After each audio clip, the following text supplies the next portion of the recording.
조갑제 TV 시청자 여러분 안녕하십니까? 2025년 3월 17일 월요일 오전 8시입니다. 왜 한국의 보수층이 가장 반보수적인 인물로 밝혀진 윤석열을 대통령으로 뽑았느냐 하는 이 문제는 앞으로 두고 논쟁거리가 될 것이라고 생각합니다.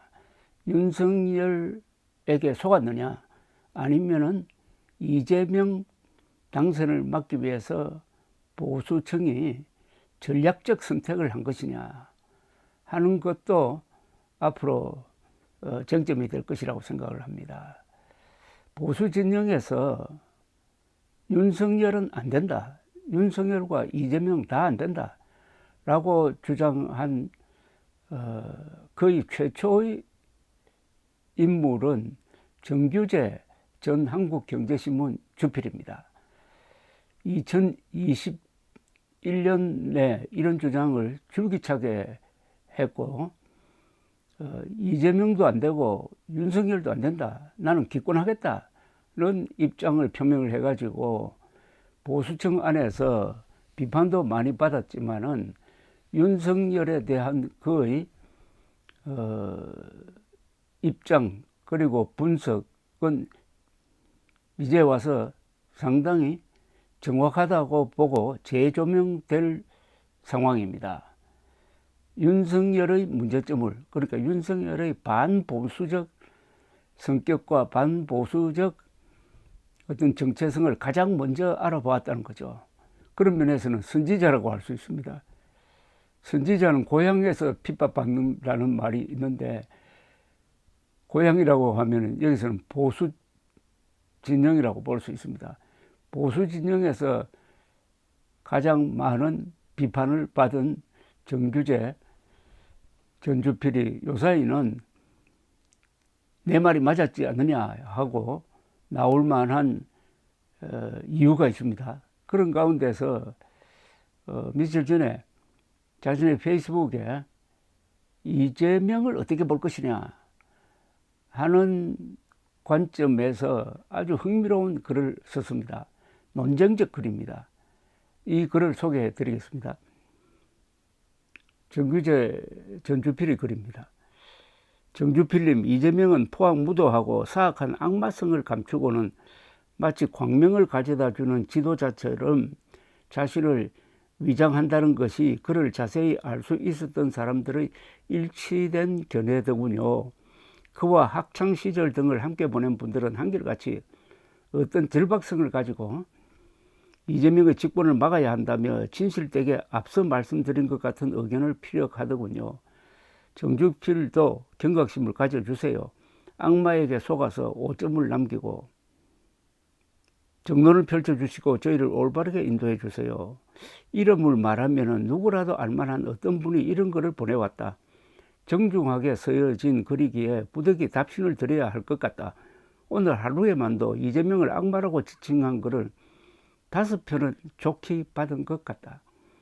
물론 나는 이재명을 악마라고 생각하지 않는다. 악마를 어떻게 정의하더라도 그렇고 악마라는 유사 종교적인 언어를 보는 것은 그 자체로 마음이 편하지 않다. 오히려 정치인 중에서라면 윤석열이야말로 악마에 가깝다고 생각한다. 굳이 악마라는 기괴한 언어를 사람에 대해 사용한다면 말이다. 필자는 지난 대선에서 윤과 이재명이 최고의 자리를 놓고 다툴 때 이 두 사람을 모두 거부하면서 대선 자체를 보이콧한다고 선언한 바 있다. 필자는 지금도 당시의 입장을 공정했다고 회고한다. 필시 두 지도자를 정점으로 국민들이 분열하여 대립하고 분노를 공유하면서 진영을 결속하고 대결하는 것으로 스스로를 정당화할 것이라고 보았기 때문이었다. 이후 진행 상황은 우리가 알고 있는 그대로다. 지금의 탄핵 사태는 그 결과다. 필자는 이재명을 지극히 평범한 보통의 기회주의자라고 생각한다. 불운한 가정에서 태어나 학교도 제대로 못 다니고 고단한 삶을 버텨낸 사람에게서 드러나는 그런 잔머리의 강한 기회주의 말이다. 그에 대한 악마라는 이미지는 모든 밑바닥 출신들에게 따라다니는 장발장식의 도둑놈 이미지일지도 모른다. 필자는 잔머리를 옹호할 생각도 없지만 모든 바닥 사람들을 범죄인으로 인식하는 그런 기득권의 시각을 정당화하고 싶은 마음도 전혀 없다. 흔히 형수 욕설을 말하지만 필자는 윤과 그의 아내 그리고 윤석열의 부모를 생각하면 윤이야말로 가족 모두로부터 신뢰받지 못하는 자라고 생각한다. 가족에게서 버림받는다는 것은 무엇을 말하는 것인가? 사법시험을 9년이나 견뎌낸 기이한 삶의 치열성을 보더라도 두 사람의 우열을 비교하기는 어려울 것이다. 반항적 성격으로 따지면 윤이 더하면 더했지 덜하지 않다.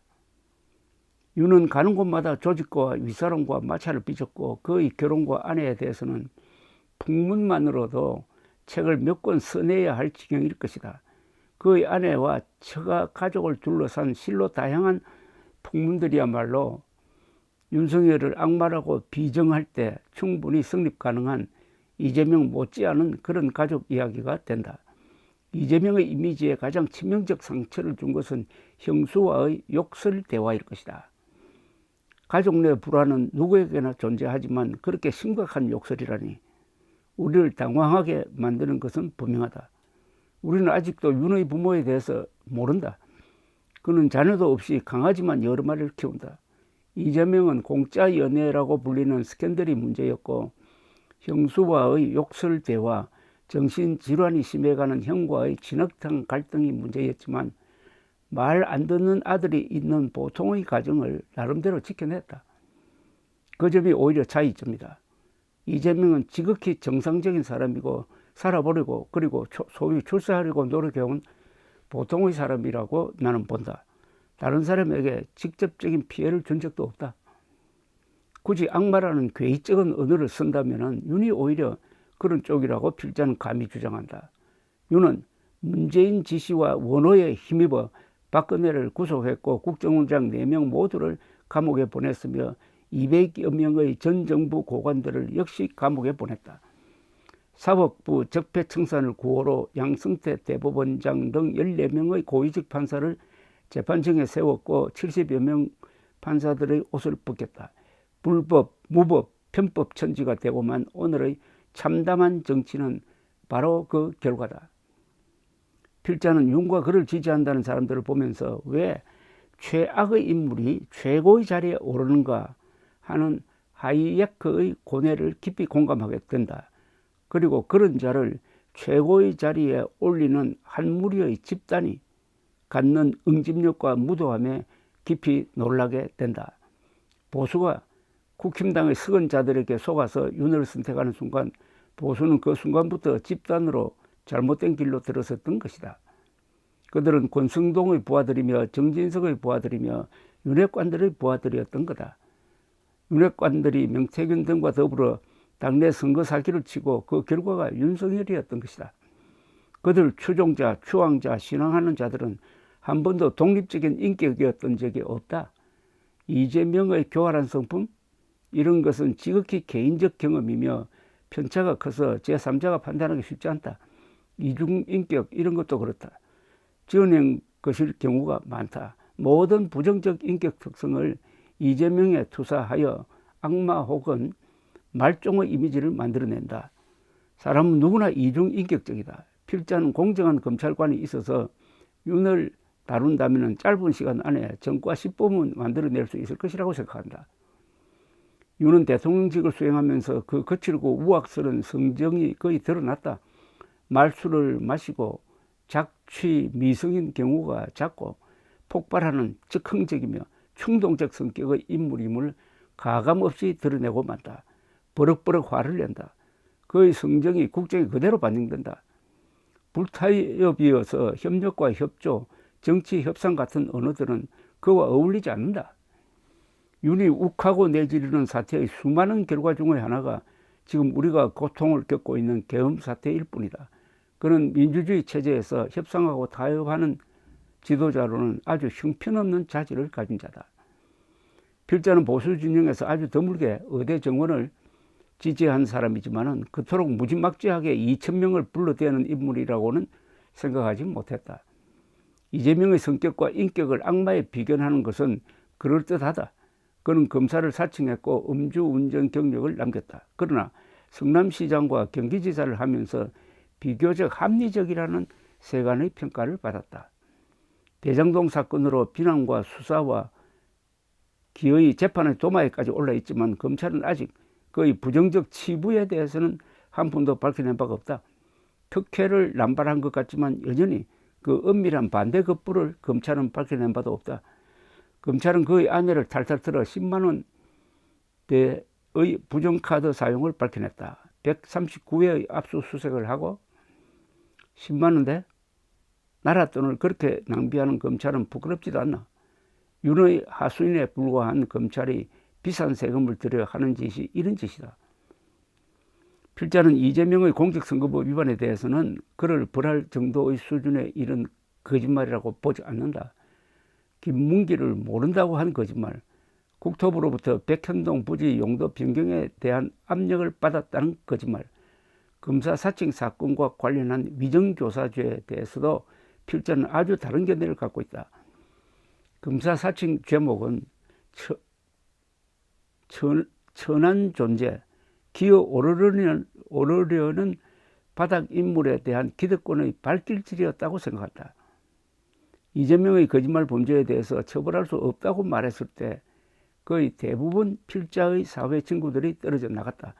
모두가 이재명에 대한 적의에 사로잡혀서 그런 설명을 들어볼 일말의 의도조차 없었던 것이다.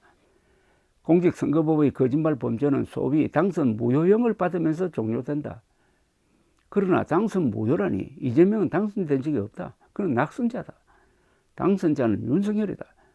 윤은 온갖 거짓말을 하면서 당선되었다.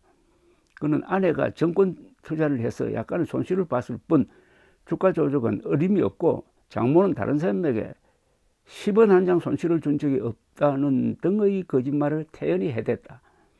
그러나 그는 처벌받지 않았다.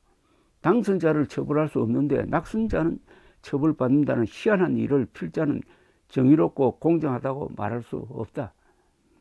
이재명의 경우는 오히려 그런 사소한 거짓말들로 선거 중 이미지가 나빠졌고 낙선하는 상응하는 처벌을 받았다.